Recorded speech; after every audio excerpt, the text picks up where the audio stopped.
piège, on prend 2-0 d'entrée. Après c'est compliqué, on arrive à revenir sur les powerplay. Franchement, bravo aux gars, bravo à nous. Ah, vous avez été mis en difficulté par cette équipe de Morzine qui voulait vous faire tomber et ils ont été très agressifs, il y a eu beaucoup de provocations. Oui, de toute façon c'est toujours compliqué de jouer une équipe comme ce soir qui est dans le bas de tableau. Ils sont revanchards, ils ont besoin de points et toutes les occasions sont bonnes pour prendre des points pour eux. Bon, finalement 5-2, vous faites la diff sur la fin quoi. Oui, après bon, ils auraient pu à 2-0, on n'était vraiment pas à l'abri de prendre un troisième. Et franchement, chapeau aux gars, chapeau à tout le monde. Andro a fait un gros match. Voilà, on a du cœur. 9 victoires consécutives, où s'arrêtera le Gamio? Parce que vous allez à Grenoble, c'est ça hein? Ah, on va à Grenoble, gros match à Pôle Sud, ça va être très compliqué. Mais bon, on va tenter de prendre la 10e victoire. De toute façon, on va essayer. Bon, vous êtes leader, hein, il y a un statut à assumer là ce soir. Ouais, oui, on est leader du championnat, mais après il ne faut pas s'arrêter à ça, la saison est encore longue, il y a encore tous les matchs de la phase retour, plus 3 je crois, donc il y a encore le temps, on n'est pas encore premier,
Yann Diafaria, joueur de Morzine, analyse. Donc c'était un match assez intense. Je pense qu'on perd le match par rapport aux avantages numériques. On n'a pas été très aidé par l'arbitre on va dire, mais bon, ça fait partie du jeu. Ensuite on fournit un bon match, on méritait un meilleur sort je pense. Et Épinal les premiers, tant mieux pour eux, c'est bien. Maintenant nous on pense à notre saison, là on est malheureusement l'année dernière mais on va essayer de se battre la semaine prochaine et les matchs qui restent sur la suite de la saison. Ah, vous avez mené 2-0, il y avait un coup à jouer, hein, vous avez été très agressif, vous n'êtes pas passé loin en fait. Quoi. On a fait une bonne entame de match, ensuite comme j'ai dit les avantages numériques ça pardonne pas, hein, c'est le tournant du match, le hockey c'est un jeu d'erreur, on a commis beaucoup trop de fautes. Ensuite Épinal a un très bon powerplay, nous on a essayé de tuer le plus possible. Malheureusement ils reviennent à 2-2 par 2 powerplays. Ensuite ils marquent un but, 3-2, nous on essaye d'égaliser, ensuite on prend un but contre notre sort, un but contre notre camp. C'est la chance du premier on va dire et maintenant on est un peu déçu par rapport à l'issue du match, on espérait un meilleur sort mais c'est comme ça, c'est l'espoir. Bon comme tu l'as dit, le Gamio est premier, 9 victoires consécutives. Est-ce que le Gamio t'impressionne? Est-ce que tu vois cette équipe aller au bout? Oui, ils ont une bonne équipe, ils ont 4 bonnes lignes, défensivement ils ont des très bons joueurs. L'année dernière ils sont allés en finale, ils peuvent réitérer, donc oui je pense qu'ils peuvent aller au bout. Ce soir, c'est vrai que vous n'êtes pas passé loin d'une belle opération, mais est-ce que tu sens que Épinal physiquement est au-dessus, surtout dans le dernier tiers?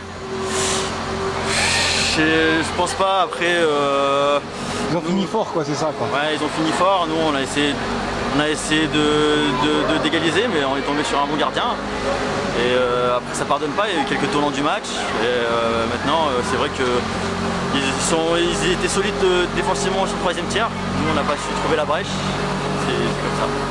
Enfin, bon, Épinal va à Grenoble et vous accueillerez qui? Bordeaux. Les boxeurs de Bordeaux, Ouais, bah après qui est c'est. capable du meilleur comme du pire, en fait, Bordeaux. Là, ouais, ils sont un peu en dents de scie. Là, on va jouer chez nous, c'est une petite glace. Ça passe à la télé, peut-être que ça va nous. On va être encore plus motivés que d'habitude. On va essayer de donner notre maximum et essayer de grappiller tous les points le plus possible jusqu'à la fin de la saison régulière. Ouais, vous avez le couteau un peu entre les dents, là. Ouais, on a le couteau entre les dents, ouais, c'est un peu dommage. On n'a pas la chance avec nous, ça va tourner, on essaye de s'entraîner dur, on essaye de faire des matchs sérieux. On a beaucoup de boulot, on va essayer de donner notre maximum et jusqu'à que la chance elle tourne, après peut-être qu'on reviendra dans la course, mais ça va être difficile.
Pas spécialement de sourire ce soir parce qu'on n'a pas non plus très bien joué, même si on a gagné le match. Morzine nous a posé pas mal de problèmes dans leur système de jeu. En revanche, on a pu faire les bonnes choses au bon moment, j'allais dire, malgré les 2 buts de retard en début de match. Et après, on est allé chercher le match grâce à un très bon gardien surtout qui nous a tenu la baraque. Et puis grâce au fait d'avoir 4 blocs et de continuer à travailler avec 4 blocs et de faire des changements courts sur la glace. Donc c'est ce qui nous a permis de revenir dans la partie. Mais je suis pas super satisfait quand même. 9 victoires consécutives, est-ce qu'on se rapproche du record? Est-ce qu'on regarde les stats ou pas du tout? Ça m'est égal, le seul truc qui m'intéresse à partir de maintenant, ça va être le prochain match, donc on va pouvoir se reposer ce soir, on va commencer à en parler demain, et non, je regarde ni devant, ni derrière, ni autour. Les joueurs ont bien conscience aussi qu'on n'est pas passé loin de la correctionnelle, donc ça peut arriver à tout le monde de perdre. La preuve, Rouen ce soir qui prend 6-1 à la maison, donc voilà, on a bien travaillé pour sortir du piège et ça se termine bien, on perdure la série et quelque part on continue à avancer, c'est le seul truc qui m'intéresse, faut qu'on avance, faut prendre des points maintenant, on a le feu, donc prenons des points. Bon, c'est un avertissement parce que maintenant c'est Grenoble qui est dans le top 5. Ouais, c'est un déplacement face à une équipe du top 5. On était vendredi à Angers, on s'en est bien tiré aussi. À nous de nous mettre en configuration d'aller chercher des points à Grenoble vendredi soir. Est-ce que vous avez la pression, le fait d'être leader, c'est un statut à assumer? Non, pas spécialement, je vous rassure. Le seul truc qui m'intéresse, c'est d'être dans les 8 premiers à la fin des 26 journées. Et la cerise sur le gâteau, ça serait d'être dans les 4. Donc pour l'instant, on est dans le tableau. On va faire en sorte que ça continue. Toutes les lignes ont bien fonctionné. Dorian PK s'intègre à merveille. Dorian, mes 2 buts ce soir, il travaille bien, il travaille dans le sens de l'équipe et c'était hyper important d'avoir ce genre de joueur-là aussi avec nous. Il stabilise le 4e bloc et réellement, je pense que j'ai un très bon 4e bloc. Ouais, c'est une réelle valeur ajoutée. Oui, c'est une réelle valeur ajoutée, vraiment dans l'implication, dans son professionnalisme et puis aussi dans l'attitude humaine dans le vestiaire.